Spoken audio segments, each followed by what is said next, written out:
juga sempat beberapa kali menjabat sebagai menteri, seperti Menteri Perhubungan dan Menteri Pengairan, Kemakmuran Keuangan, dan Pertahanan.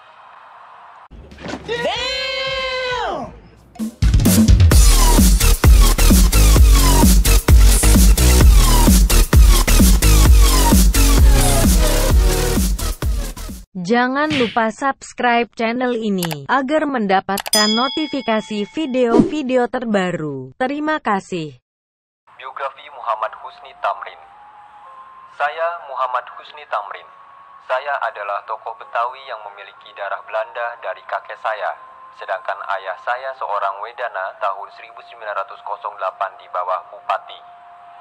Setelah menyelesaikan pendidikan di sebuah sekolah Belanda, Koring Willem II, saya bekerja di kepemerintahan sebelum akhirnya bekerja di perusahaan perkapalan Koninklijke Paketvaartmaatschappij tahun 1927. Saya terpilih menjadi Dewan Kota Jakarta tahun 1919, kemudian tahun 1935 dipercaya menjadi anggota Volksraad Dewan Rakyat mewakili kelompok pribumi atau Inlander. Tahun 1939 melalui mosinya meminta Indonesia, Indonesisch dan Indonesier atau Indonesia, Bahasa Indonesia dan Rakyat Indonesia digunakan sebagai pengganti Nederlands Indie, Nederlands Indische dan Inlander.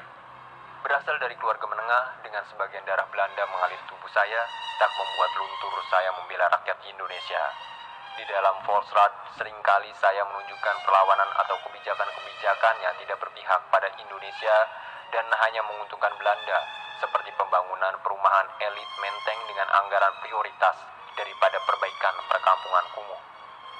Juga penetapan harga beli komoditas hasil rakyat yang lebih rendah daripada hasil perkebunan swasta Belanda. Juga terkait pajak serta anggaran untuk angkatan perang yang jauh lebih tinggi daripada anggaran untuk pertanian. Saya juga aktif di organisasi Partai Indonesia Raya atau Parindra sejak bergabung tahun 1935, bahkan tahun 1938 terpilih sebagai ketua setelah Dr. Sutomo meninggal. Saya merupakan salah satu pelopor bergabungnya 4 organisasi nasional dalam satu nama Gabungan Politik Indonesia atau GAPI di bulan Mei 1939 yang memiliki 4 tujuan utama, yakni Indonesia menentukan nasib sendiri, persatuan nasional, pemilihan secara demokrasi, dan solidaritas antar warga Indonesia dan Belanda untuk memerangi fasisme.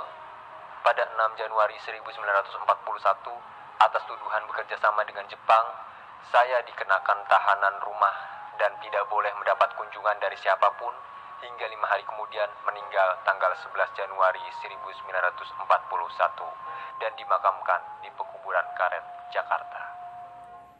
Saya Juanda Kartawijaya. Saya merupakan seorang politisi. Saya adalah Perdana Menteri Indonesia yang ke-10 sekaligus Perdana Menteri yang terakhir. Setelah itu, saya menjabat sebagai Menteri Keuangan dalam Kabinet Kerja ke-1. Sumbangsih terbesar yang pernah saya berikan untuk Indonesia ialah adanya Deklarasi Juanda tahun 1957.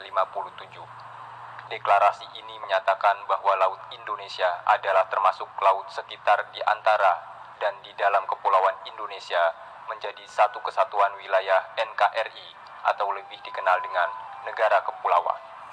Hal ini tercantum dalam Konvensi Hukum Laut United Nations Convention on Law of the Sea.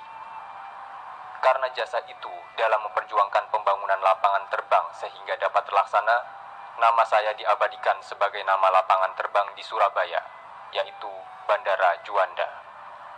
Tak hanya itu saja, nama saya juga dijadikan nama hutan raya di Bandung, yaitu Taman Hutan Raya Insinyur Haji Juanda. Saya merupakan anak pasangan Raden Kartawijaya dan Nyi Monat. Saya menghabiskan masa-masa sekolah dasar di Hugere Burger School. Kemudian saya pindah ke sekolah untuk anak-anak Eropa, Europe High School. Setelah itu, saya melanjutkan ke Technisch Hogeschool de Bandung, yang sekarang dikenal dengan nama ITB. Saat itu, saya mengambil jurusan teknik sipil. Saat menjadi mahasiswa, saya juga aktif dalam organisasi non-politik seperti Paguyuban Pasundan dan Muhammadiyah. Saya pun sempat merasakan menjadi pimpinan sekolah Muhammadiyah. Kemudian, saya bekerja sebagai pegawai di Departemen Pekerjaan Umum, Provinsi Jawa Barat. saya merupakan seorang abdi negara serta abdi masyarakat. Setelah lulus dari TH Bandung, saya lebih memilih menjadi guru di SMA Muhammadiyah yang gajinya hanya seadanya. Padahal di waktu yang sama, saya ditawari untuk menjadi asisten dosen di TH Bandung yang gajinya tentu lebih besar. Setelah 4 tahun mengabdi di SMA Muhammadiyah, saya mengabdi ke Dinas Pemerintahan. Kali ini, saya bekerja di Jawatan Irigasi, Jawa Barat. Setelah proklamasi, tepatnya tanggal 28 September 1945, saya memimpin para pemuda untuk mengambil alih jawatan kereta api dari Jepang. Setelah kejadian tersebut, saya diangkat oleh pemerintah Republik Indonesia sebagai jawatan kereta api untuk wilayah Jawa Madura. Saya juga sempat beberapa kali menjabat sebagai menteri, seperti Menteri Perhubungan dan Menteri Pengairan, Kemakmuran Keuangan, dan Pertahanan. Saya juga sempat menjadi anggota dalam perundingan KMB. Saya bertindak sebagai Ketua Panitia Ekonomi dan Keuangan Delegasi Indonesia. Dalam perundingan ini, Belanda mengakui kedaulatan Indonesia. Boleh dikatakan bahwa saya merupakan seorang pemimpin yang luas. Saya bisa bergabung dengan semua golongan, baik itu presiden, menteri, ataupun masyarakat biasa. Pada 7 November 1963, saya wafat karena terkena serangan jantung. Berdasarkan keputusan Presiden Republik Indonesia nomor 224/1963, saya diangkat menjadi tokoh nasional. Gavi Soekarno. Saya dilahirkan di Surabaya pada tanggal 6 Juni 1901. Saya lahir dari ibu yang berasal dari Bali bernama Ida Ayu Yoman Rai dan ayah dari Blitar, Jawa Timur yang bernama Raden Sukemi Sosro Diharjo. Mula-mula saya bersekolah di Folk School, Standard School, di Europe Silar School di Sidoarjo, Jawa Timur. Kemudian pada tahun 1915, saya melanjutkan di HBS Surabaya dan 5 tahun kemudian melanjutkan di THS Bandung. Masa pendidikan di perguruan tinggi dapat saya selesaikan pada tahun 1925 dengan menyandang sarjana teknik atau insinyur. Pada tahun 1925, saya mendirikan dan menjadi ketua Alumni Study Club di Bandung, yaitu suatu perhimpunan pelajar yang berjiwa nasionalisme. Kemudian pada tahun 1927 bersama-sama dengan Mr. Sunario, saya mendirikan sebuah organisasi pergerakan yaitu Perserikatan Nasional Indonesia yang kemudian pada bulan Mei 1928 diubah namanya menjadi Partai Nasional Indonesia. Pada awal masa pendudukan Jepang, saya bersama dengan Muhammad Hatta, Ki Hajar Dewantara, dan Mansur mendirikan dan memimpin Pusat Tenaga Rakyat atau PUTRA. Pada bulan September 1943, saya diangkat menjadi ketua Chuo Sangihin, di samping juga menjadi pemimpin Jawa Hokokai. Dan pada bulan Agustus 1945, menjelang proklamasi kemerdekaan Republik Indonesia, saya terpilih sebagai ketua PPKI. Pada tanggal 17 Agustus 1945, saya bersama-sama dengan Muhammad Hatta memproklamasikan kemerdekaan Republik Indonesia.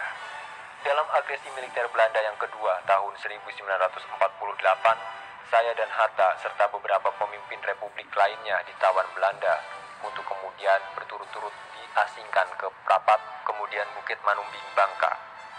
Tanggal 6 Juli 1949, saya kembali ke Yogyakarta. Dan pada 16 Desember 1949, saya dilantik menjadi Presiden Republik Indonesia Serikat. Pada tanggal 17 Agustus 1950, saya dilantik menjadi Presiden Negara Kesatuan Republik Indonesia. Dan tanggal 5 Juli 1959, saya mengeluarkan dekret Presiden tentang kembali ke Undang-Undang Dasar 1945. Saya wafat pada tanggal 21 Juni 1970.